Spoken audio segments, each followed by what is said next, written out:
प्यारे बच्चों, आज हम आपको क्लास 10 के मैथ में एनसीईआरटी का प्रश्नावली 1.4 का प्रश्न नंबर 3 सॉल्व करने वाले हैं।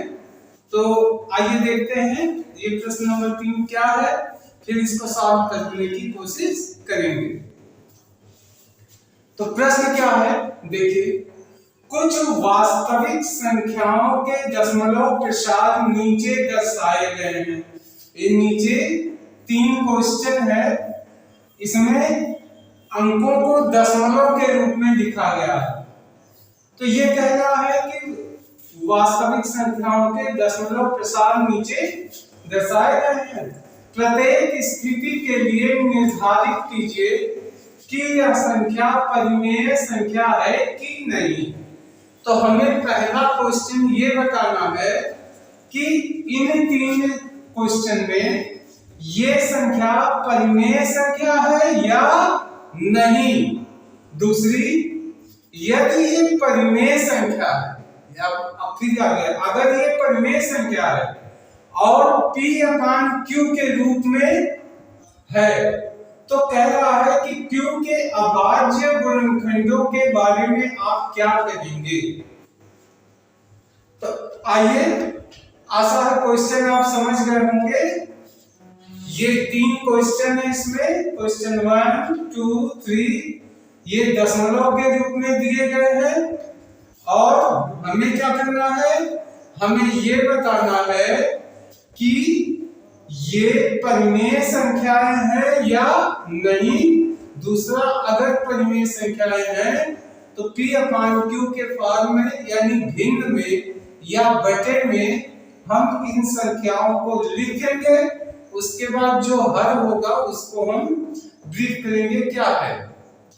तो आशा है क्वेश्चन आपके समझ में आ गया होगा। अब हम इसको मिटा के, क्योंकि ब्लैक बोर्ड पे जगह कम बचेगी, इसको हम पूरा मिटा करके अब हम इसको सॉल्व करने की कोशिश करेंगे।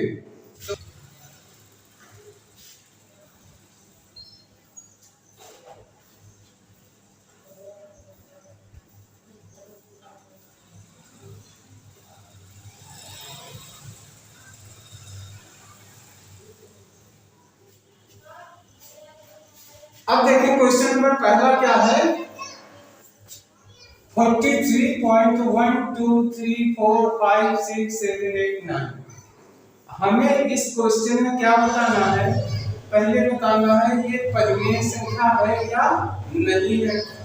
दूसरी बात ये बतानी है कि परिमेय संख्या का मतलब हम बताने जा रहे हैं, तो जो उसका हर होगा, अगर P/Q के फॉर्म में आ जाता है तो Q को आप क्या कहेंगे।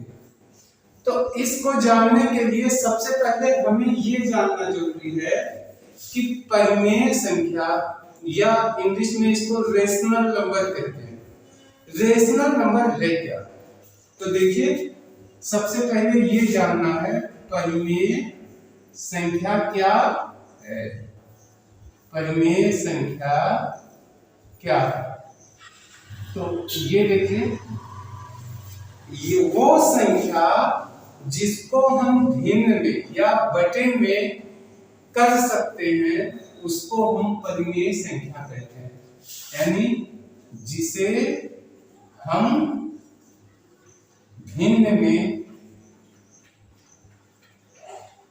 व्यक्त कर सकें।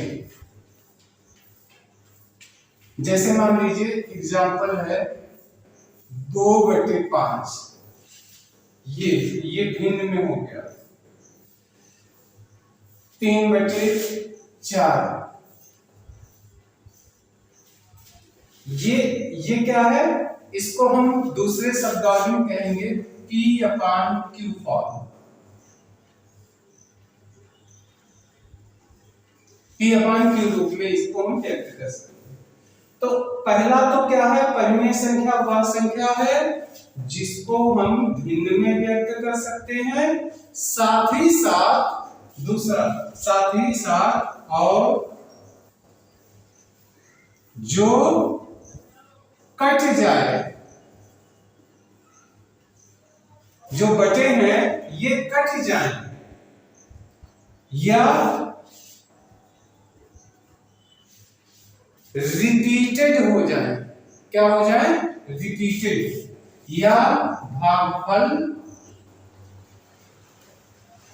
रिपीटेड हो जाए, यानी बार बार वही अंक आए। अब देखिए कैसे है, जैसे मान लीजिए ये हमारा है 2/5, तो ये या तो कट जाए या तो इसका जो भागफल है वो रिपीटेड हो। तो देखिए जैसे 2/5 का है, मान लीजिए 5 में आपने 2 का भाग दिया, 2/5 है, तो ऐसे करेंगे 10 गया, 0 बढ़ा, 5 चौका 20। तो देखिए ये कट गया ना, कट गया, इसका मतलब ये एक परिमेय संख्या है, परिमेय संख्या है। यानी हम इसको बटे में या भिन्न में व्यक्त कर सके, दूसरा ये भाग दे तो ये कट जाए, या भागफल रिपीटेड हो जाए। देखिए ये भी ऐसे ही है, 4 में 3 का भाग देंगे, 10 गया, 0 हो गया, 4 सते 28, 2 आया, फिर 0 है, 20 हो गया, 4 बचे 20। तो देखिए ये भी कट गया, तो ये भी परिमेय संख्या हुआ। और अगर अंक रिपीटेड है तो रिपीटेड कैसे होगा? मान लीजिए 10/9, देखिए हम रिपीटेड अंक का एग्जांपल देते हैं।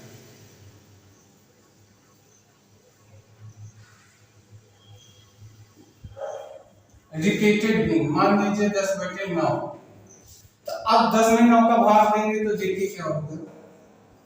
देखिए 9 10, 9 इकन्ने 9, 1 बचा, अब 10 9 भाग दिया, 0 उतरा, 9 इकन्ने 9, फिर 1 आया, फिर 0 बढ़ा, 9 इकन्ने 9।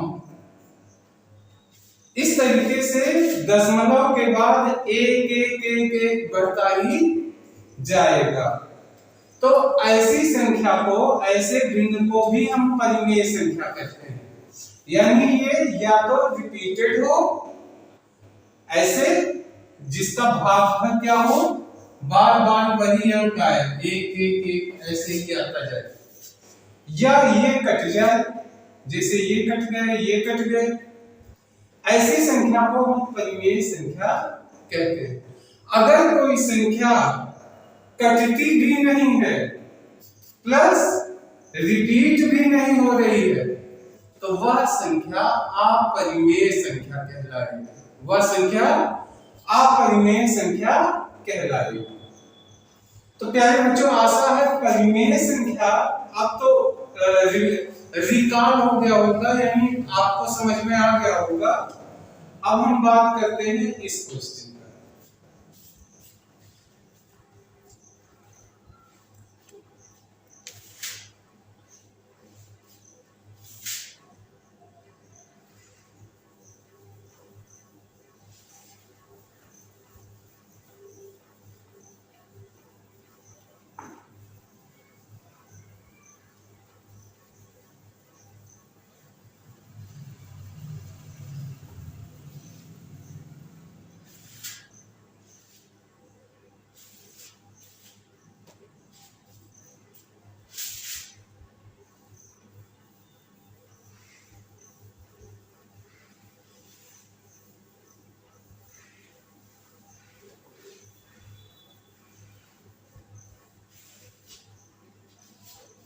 अब देखिए, सबसे पहले हमें ये देखना होगा क्या ये संख्या जो है कट रही है या रिपीटेड हो रही है। तो देखिए रिपीटेड नहीं हो रही है क्योंकि 1 2 3 4 अलग अलग है, लेकिन 9 पे जाके ये संख्या समाप्त हो जा रही है, इसलिए ये क्या हो गई, यहां लिख दीजिएगा,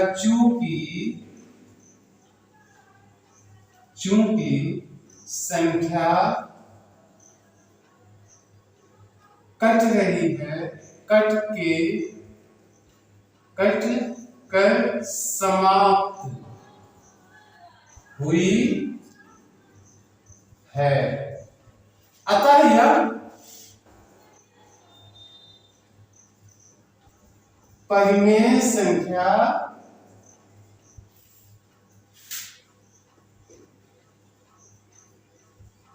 है। चूंकि यह संख्या कट गई है, यानी 9 पे ये संख्या फिनिश हो गई है, खत्म हो गई है, इसलिए यह परिमेय संख्या है। तो पहला ये हो गया, पहले का आंसर हो गया परिमेय संख्या। पहला आंसर हो गया कि ये संख्या परिमेय संख्या। अब मुझे इसको किसमें रूप में बदलना है? P अपान Q के रूप में। अब P अपान Q के रूप में, यानी इस संख्या को हमें भिन्न में बदलना है। तो कैसे बदलेंगे? बहुत आसान होता है। देखिए, इसको बदलना है तो ये डेसिमल जहां है वो हटा लीजिए और सारे अंकों को यहाँ लिख दीजिए। तो यहाँ लिख दिया 4 3 1 2 3 4 5 6 7 8 9, ये लिख दिया। अब हमें क्या करना है? डेसिमल की जगह 1 और कितने अंक हैं, डेसिमल की जगह 1 लिख के और जितने अंक हैं उतने जीरो आगे लगा देंगे। तो कुल टोटल है 3 4 5 6 7 8 9, 9 अंक है। तो 9 जीरो मुझे आगे लगाने होंगे। 1 2 3 4 5 6 7 8 9, 3 3 6 3 9, ये हो गया।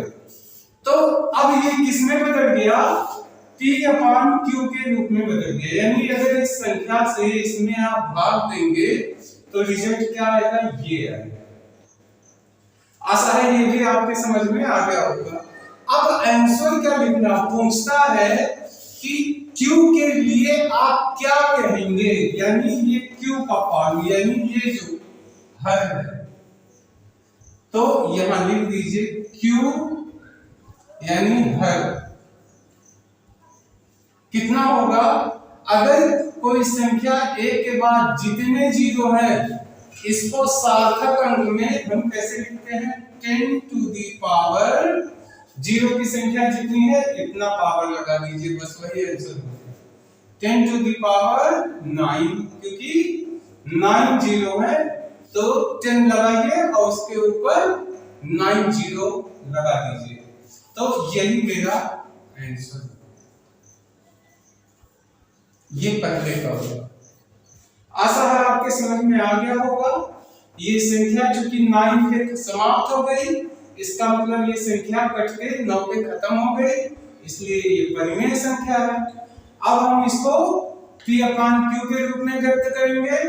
तो ये संख्या, ये पूर्णांक दशमलव हटा दिया और पूरे अंकों को लिख दिया और दशमलव की जगह 1 लिख के, दशमलव की जगह 1 लिख करके और इसके बाद जितने अंक होंगे उतने जीरो लगा देंगे। अब हम इसको 60 फॉर्म में या सार्थक अंकों में कैसे लिखते हैं? तो इसको होगा, ये हर जो है 10 टू द पावर 9 हो गया, क्योंकि 9 जीरो है। तो प्यारे बच्चों, आशा है ये क्वेश्चन नंबर पहला आप समझ गए होंगे। अब हम क्वेश्चन नंबर दूसरे की बात कर रहे हैं।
तो प्यारे बच्चों आइए दूसरे क्वेश्चन पे ध्यान देते हैं।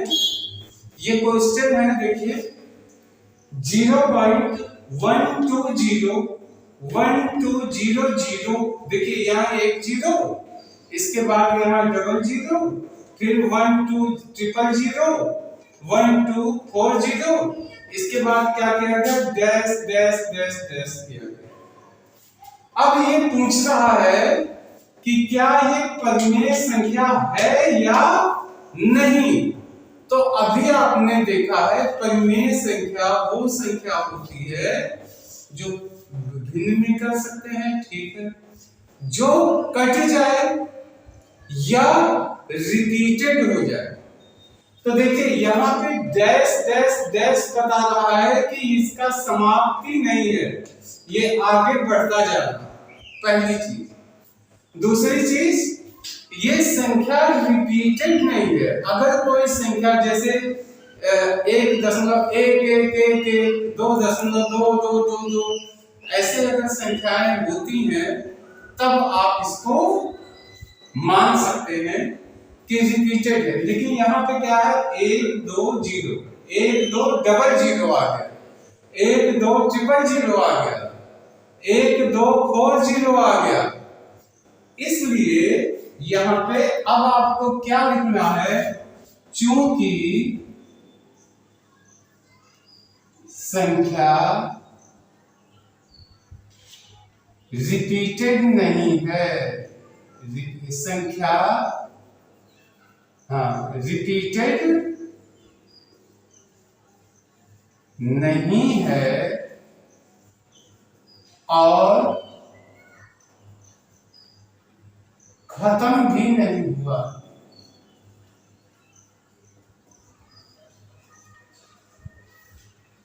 नहीं, तो जो संख्या ना तो कट रही हो ना ही उसका भागफल रिपीटेड आया, रिजल्ट आ रहा हो, ऐसे में वह संख्या परिमेय संख्या नहीं होगी। यानी अगर परिमेय नहीं होगी तो क्या होगी, अपरिमेय होगी। तो अतः यह अपरिमेय संख्या है।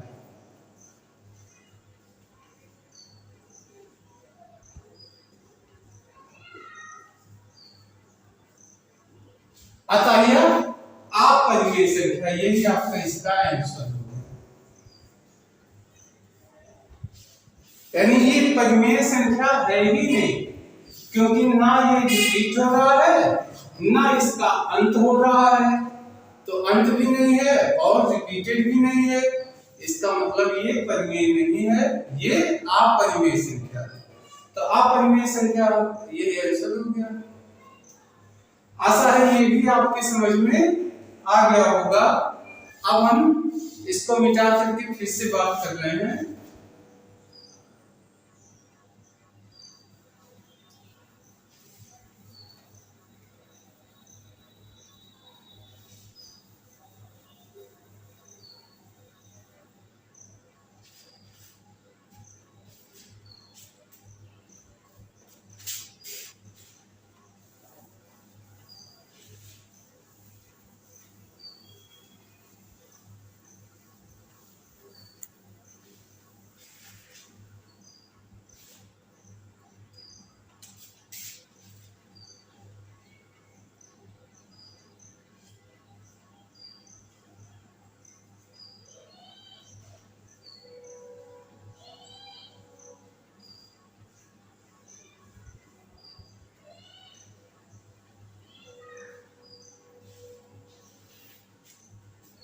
अब प्यारे बच्चों तीसरा क्वेश्चन नंबर तीसरा देखते हैं।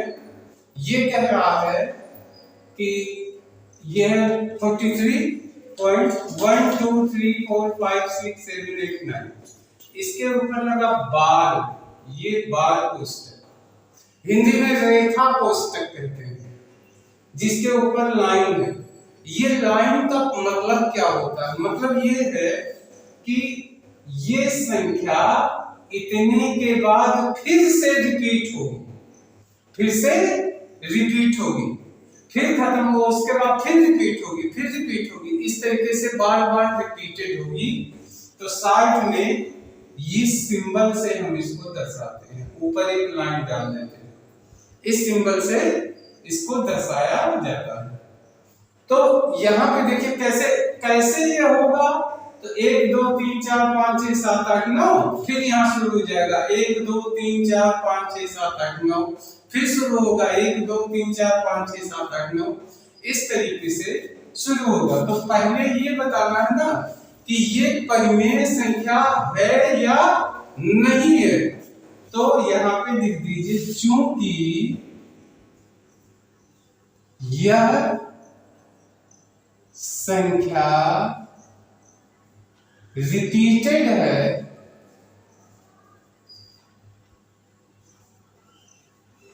अब चूंकि जो संख्या रिपीटेड है वह, अतः यह परिमेय संख्या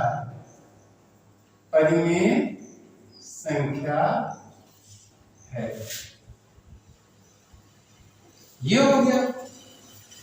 अब हमें क्या बताना है, देखिए अब हमें ये बताना है कि इसको अगर हम P/Q के फॉर्म में लिखें तो क्या लिखेंगे, ठीक है।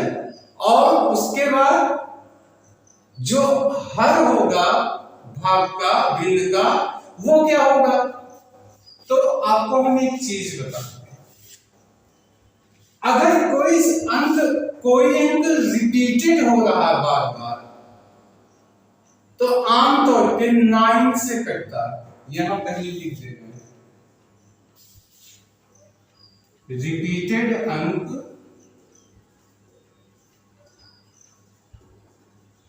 आमतौर पर 9 से विभाजित होते हैं। अब आपको हम पहले एक एग्जांपल समझा रहे हैं। देखिए एग्जांपल कैसे, मान लीजिए 1 2 3 4 5 6 7 8 9, इसके बाद 10 आता ही है। तो मान लीजिए किसी संख्या में आप 10 का भाग देके देखिए 9 से ही विभाजित करते हैं, तो यह हो जाएगा 9 × 9, 1 आया 10 9 बढ़ गया, 0 उतरा 9 × 9, फिर 1 आया 0 बढ़ा 9 × 9। देखिए ये बार बार ये रिपीटेड हो रहा है, 0.111 रिपीटेड होता है, एक दशमलव बाद 1 रिपीटेड, यानी हर अंक एक अंक रिपीटेड हो रहा है। अभी यही 9 का 20 से भाग दिलाइए, तो देखिए 9 दूनी 18, 2 उतरा दशमलव बाद गया 20 हो गया, 9 दूनी 18, 2 उतरा 20 हो गया, 9 दूनी 18, 2 हो गया 20। अब देखिए दशमलव के बाद क्या है, 2 2 2 2 रिपीटेड हो जाएगा, यानी 9 से भाग देने पे अंक रिपीट होंगे, है ना। यही आपको देखना है। तो क्या है, रिपीटेड अंक आमतौर पर 9 से विभाजित होते हैं, तो ये भी 9 से विभाजित होगा, तभी तो रिपीटेड आया। तो आप क्या करेंगे, इसको मिटा दीजिए।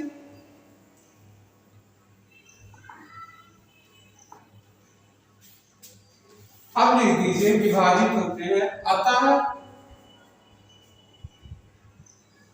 P/Q फॉर्म में P/Q रूप में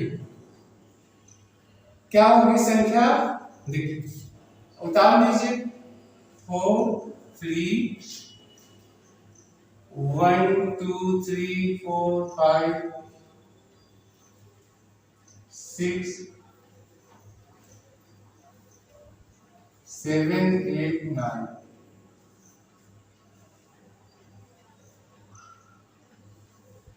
इसको हम किससे भाग देंगे, तो आपको खाली एक चीज ध्यान में देखना है, दशमलव के बाद कितने अंक हैं उतने 9 से भाग देना है। तो दशमलव के बाद कुल कितने अंक है, 9 अंक है। तो इसी संख्या से डेसिमल के बाद जितने अंक होंगे इसी संख्या से भाग दीजिए। तो 9 9 9 9 9 3 3 6 9 9 9 3 3 6 3 9। अब इस संख्या को हम किससे भाग देंगे, चूंकि ये रिपीटेड है अतः हम क्या करेंगे, दशमलव के बाद कितने अंक है, इतने अंक है, तो उतने 9 से हम इस संख्या को भाग देंगे, तो यही आंसर हो जाएगा। अतः Q बराबर 9 9 9 9 9 ये, यानी 9 के पावर 9 हो जाएगा। यही आपका आंसर हो गया, ये आपका आंसर हो गया। तो प्यारे बच्चों, आशा है ये सम का सब आपके समझ में आ गया होगा। इस वीडियो में इतना ही रखते हैं, और नेक्स्ट वीडियो में इसके आगे का पार्ट लेके आएंगे। तब तक के लिए धन्यवाद, नमस्कार।